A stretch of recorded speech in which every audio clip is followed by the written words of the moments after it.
হরে কৃষ্ণ।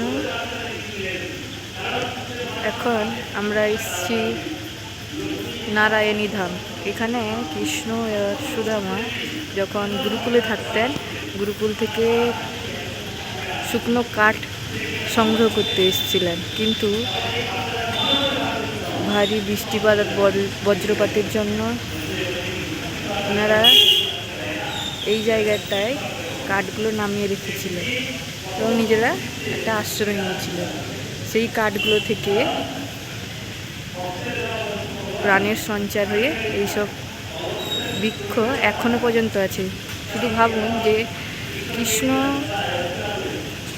এসেছিলেন দ্বাপর যুগে, আর এখন চলছে কলিযুগে। 5000 বছরেরও বেশি এই গাছগুলোর বয়স।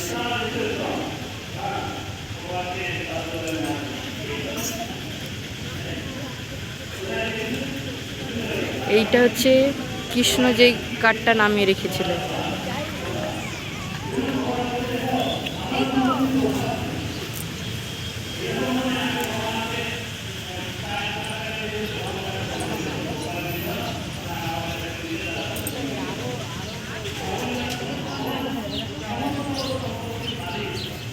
আর এইটা হচ্ছে সুদামা যেই কাজটা রাখতেছে।